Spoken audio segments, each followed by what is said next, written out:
and it's this. You've heard about his national compulsory service 18 to 24. Do you support forced national compulsory service? Okay. I've heard briefly about that, yes. Do you support that? No. Okay. Do you support that Obama spearheaded the banker takeover that's now $8.5 trillion and it's secret and they won't say where it is? Just like Bush supported it, Obama says we have to have another banker bailout. Do you support that? No, I don't. I'm not into bailout at all. So what is it you support? What is it, ma'am, you support about Barack Obama?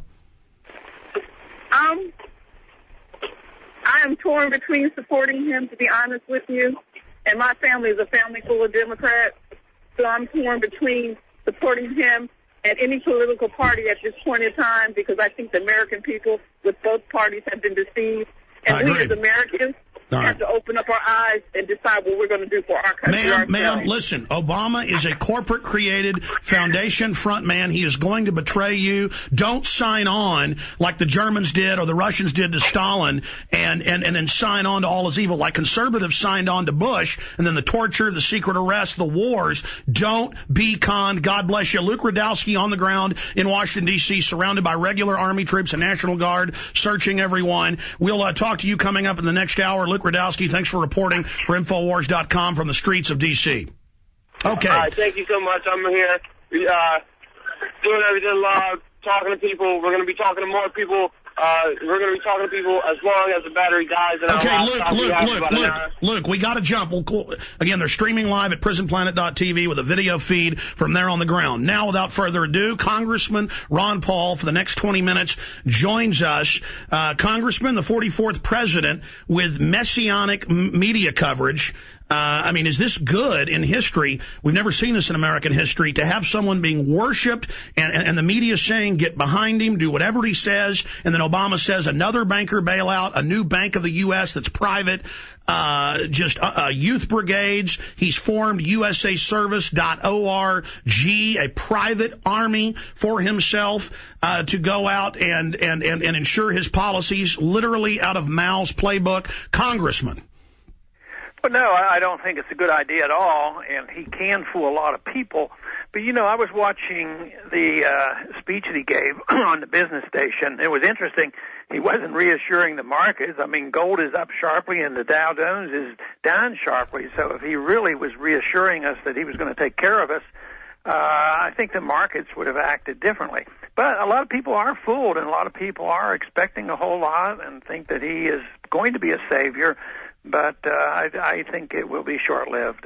Congressman, as you know, they've introduced a new bill to give dictatorial power to the Attorney General to where he can ban any semi-automatic or any, quote, rifles that could have a military use, most rifles and shotguns and handguns. That has been introduced. They're introducing a bill to nationally register all firearms. I mean, out of the gates, he's saying he's going to call for a carbon tax and declare CO2 a toxic waste. We thought Bush tripling the size of government was bad. What are we facing, sir? And what are the biggest threats right now from the new Obama administration that just launched? Well, he'll make it grow much faster if the whole system hangs together for that long. But the big question is whether there's going to be a collapse of the dollar, and all bets are off on what will transpire then. But no, if we go along with the system held together relatively so, I mean, he's going to massively increase the government. I think there'll be national youth service and also possibility of a military draft. I think there'll be expansion of operations overseas. And the only way they know how to pay for any of this is printing more money. That's why it's a contest. How long can this go on by massively expanding the size of government and undermining the value of the dollar before people give up on the dollar? So it'll be interesting to see what's happened. I find it fascinating. Tragically, though, it's so dangerous that you can't really sit back and relax about it. We all have to prepare for what's going on. We're talking to Congressman Ron Paul from Texas, and he joins us for the balance of the hour. Congressman, specifically, let's talk about solutions, then get into more of the threats. Obama, Biden, the pundits, they all admit that he'll have about 150, 200 days. He's saying he's going to have a blitzkrieg of gun control legislation, illegal alien amnesty, carbon taxes, new federal agencies, new wars, record defense budgets. And they're saying that they know that things are going to be so bad in the economy. They're saying this in speeches. They're saying it's going to get painful. It's going to be austerity. Get ready. We've got to give trillions a week to the bankers. How important is it now to resist this agenda and point it out and organize the huge Ron Paul liberty movement that Obama mimicked successfully with a false organic movement? How important is it, and how do we mobilize, and what are the key things to fight in the first 200 days if we're going to save this republic? Because you've always talked about that coming crisis when the world government imploded the economy by design so they could rebuild it with even greater control, that we could use that key window to reverse it and bring in the culture of liberty. Well, we have to continue to do exactly what we're doing, trying to win people over to our side, spread the message, get the attention of Washington best we can. Now, the one way we could look at this in a positive way is those Republicans who wimped along and did everything George Bush told them to do are now resistors. So we have more resistance there. We're going to hear more noise in Washington against Obama than we ever heard against George Bush, because the Democrats love George Bush and the Republicans wouldn't say boo. At least we'll have a little bit of that. But the problem is in 100 days or 200 days, we do our best, but we can't really expect to reverse this tide, because he's assuming that he has this mandate and he's going to march forward. And how we act when an acute monetary crisis hits is something that has to be determined then. But in the meantime, people have acted in their own best interest. It didn't take individuals very long to figure out that there would be more controls on guns. All of a sudden, gun sales soared and prices of guns soared. Ammunition, they're afraid the ammunition will be taken away or registered, and those prices have soared. People learn how to make their own ammunition. So all kinds of things automatically happen. I don't think you have to have one group or one person tell everybody what they have to do. My goal has always been to get information out there and try to counteract these socialistic, totalitarian ideas with the ideas of freedom. Sir, specifically, you're on the House Banking Committee.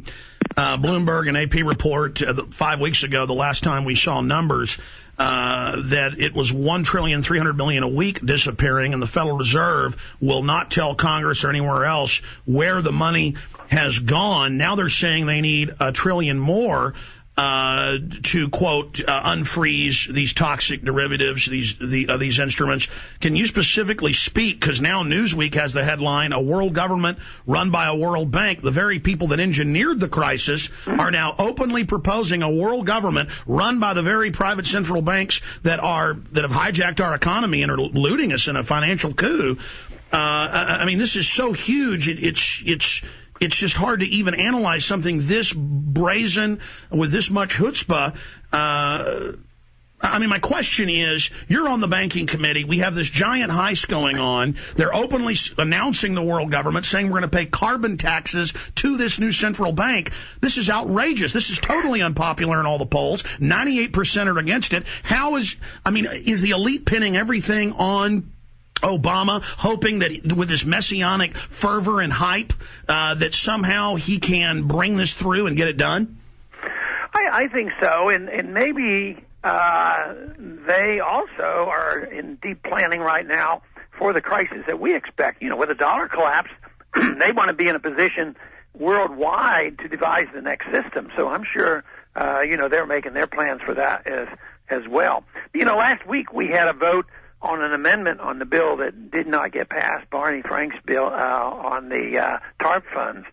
And the amendment had to do with demanding that the Federal Reserve turn over the information about where all these credits are going. And I think it passed I think it passed unanimously. So the sentiment is changing. And we are, specifically at my request, going to have hearings in a couple weeks that Barney Frank has agreed to, and that is to get Bernanke in front of the committee and give us more information about what they're doing. I don't think much will come of it. I don't think because we're having these hearings and he's coming that all of a sudden they're going to do it. But the sentiment is growing. The people want the information. The people are tired of it, and they're getting frightened, and the members of Congress evidently know about it. But in the meantime, though, when you hear speeches like we just heard and the plans being laid and the internationalism that goes on, I think there's a lot of plans going on right now on what they're going to replace the dollar system with. Well, the good news, sir, as you know, everything you've been talking about for 30 years has now come true. It's sad that you were right, but we've now hit the iceberg, and our credibility as the liberty movement, the freedom movement, libertarian movement, true conservative movement is exploding right now. So, I mean, I guess that is the opportunity in all of this. Now, Henry Kissinger 2 weeks ago on MSNBC, I don't know if you saw it, said Obama is worshipped worldwide. We can use his personality as a plus with this global crisis to bring in the new world order. Yeah, and the first president that ever said that in open discussion was George Bush Sr. when he talked about the New World Order. Before, many talked about it, and we had read about it, and if you believed in it, you were some nut. But George Bush talked about it openly, so it is more likely to be mentioned, and I did hear Kissinger's comments